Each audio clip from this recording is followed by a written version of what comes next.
Horror कहानियां थी। जाग उठी डायन। राजस्थान के एक छोटे से गांव में रहती थी रुक्मा देवी। उम्र यही कोई 60 साल की होगी उनकी।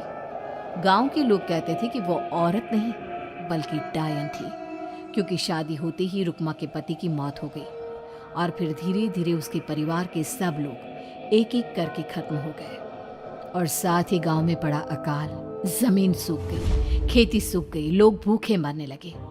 रुक्मा को गांव से बाहर निकाल दिया गया और तब से वो गांव के बाहर झोपड़ी बनाकर रहने लगी। कोई भी रुक्मा के घर के आजू बाजू से गुजरता तक नहीं था। एक दिन गांव के रहने वाले रतन और उसकी पत्नी आनंदी को दूसरे गांव से आते वक्त रात हो गई और अंधेरे में रास्ता भटक के वो रुक्मा की झोपड़ी के पास जा पहुंचे। अरे आनंदी, ये क्या हो गया? हम तो रुक्मा डायन की झोपड़ी के पास आ पहुंचे। अब तो सब बुरा होगा। जल्दी जल्दी से निकल यहाँ से। हाँ जी, सही कहते हैं आप। ये डायन हमको खा जाएगी। जल्दी भागो यहाँ से। तभी रुक्मा झोपड़ी से बाहर आती है। अरे रुको, तुम लोग यहाँ मेरी झोपड़ी में आराम कर लो और देखो, इस रास्ते पर आगे मत जाना। हाँ, हमें आगे जाने से इसलिए रोक रही है ना, ताकि हमें मार डाले तू।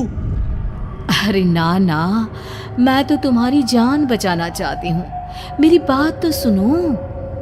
डर की वजह से आनंदी और रतन वहां से भाग जाते हैं, लेकिन फिर अगले दिन गांव में खबर फैलती है कि रतन और आनंदी ने अपने घर में फांसी लगाकर आत्महत्या कर ली। वजह क्या थी किसी की समझ में नहीं आया।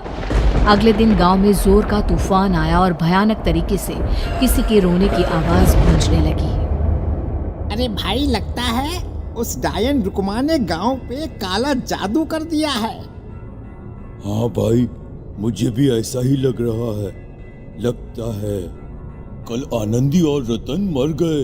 लगता है ये उसी का किया धरा है। हमें सरपंच के पास चलना चाहिए। वो दोनों आदमी सरपंच के घर पहुंचते हैं। अरे, तुम इस वक्त यहाँ पर क्यों आए हो? जानते नहीं बाहर क्या हो रहा है? कितनी डरावनी आवाज गांव में गूंज रही है। बस मालिक, किसी तरह आ गए। पूरे गांव वालों की जिंदगी का सवाल है। अरे मालिक, ऐसे तो सब एक एक करके मर जाएंगे। तो क्या चाहते हो? क्या किया जाए? मालिक, हमें रुक्मा को मारना होगा। अरे जब तक वो डायन गांव में जिंदा रहेगी तब तक गांव में ये सब होता ही रहेगा। शायद ठीक कह रहे हो तुम लोग, मगर ये काम करेगा कौन? मालिक, अगर आप कहे तो हम दोनों मिलके इस काम को अंजाम दे दे। बस आपको हमें यकीन दिलाना होगा कि हम पकड़े नहीं जाएंगे। ठीक है, लेकिन बाहर जो आतंक का साया है उसमें तुम दोनों रुक्मा तक पहुंचोगे कैसे? हैं? क्या तुम्हें डर नहीं लगता? मालिक, आप उसकी चिंता ना करें। काल भैरव का भभूत है हमारे पास।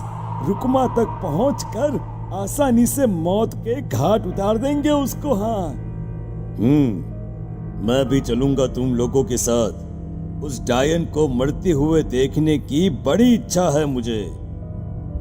सरपंच उन दोनों लोगों के साथ गांव के बाहर की तरफ चल देता है। गांव में घनघोर काली रात पसरी हुई थी और दिल दहलाने वाली चीख की आवाज माहौल को बेहद खौफनाक बना रही थी।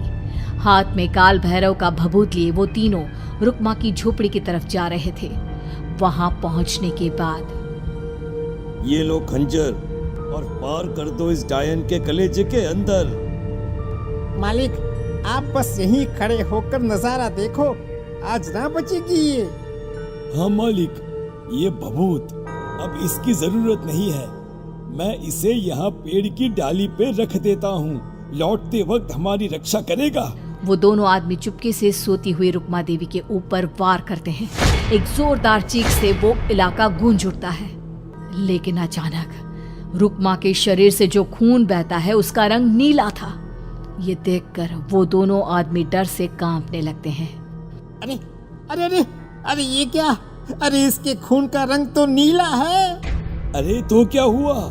डायन जो ठहरी, इंसान नहीं है ये, और आज इस बात का पक्का यकीन हो गया है। मर गई चुड़ैल, मर जाने दे। चल सरपंच साहब को जाकर ये खबर सुनाते हैं। वो दोनों जैसे ही बाहर आए, उन्होंने देखा सरपंच की लाश पेड़ पे लटकी हुई थी। ये देखकर वो दोनों डर के मारे चीखते हुए वहां से भागे, लेकिन तभी एक बेहद डरावनी औरत उनके सामने आकर खड़ी हो गई। कहाँ जा रहे हो? तुम्हें क्या लगा किसी का खून करके बच जाओगे तुम? कौन हो तुम? कौन हो? हमने तो डायन को मारा है, कुछ गलत नहीं किया भाई। वो डायन नहीं थी, वो इस गांव की रक्षा कर रही थी। तुम कौन हो? और तुम्हें कैसे पता वो कौन थी? उसने रतन और आनंदी को मार डाला। रतन और आनंदी को मना किया था रुक्मा ने इस रास्ते से आगे जाने से, पर वही दोनों माने नहीं, और उन दोनों ने मुझे देख लिया था, इसलिए उनका मरना तो तय था। क्या मतलब तूने मारा था? और हम समझ रहे थे कि रुक्मा ये सब कर रही है। अरे वो तो मेरे कब्जे में थी, रोज अपने खून का चढ़ावा देकर इस गांव को बचा रही थी, तभी तो उसका खून नीला पड़ गया था। लेकिन तुमने तो उसे मारकर मेरा काम आसान कर दिया। अरे नहीं नहीं, हम नहीं मानते कि ये सच है। नहीं मानते तो बताओ सरपंच कैसे मरा फिर? क्योंकि उस वक्त तो तुम लोग रुक्मा को मार रहे थे ना, जवाब दो। हाँ, बात तो सही है। इसका मतलब इसका मतलब अब तुम लोगों ने अपनी मौत को खुद दावत दी है, क्योंकि जो तुम लोगों को बचाने की कोशिश कर रही थी वो तो अब रही नहीं।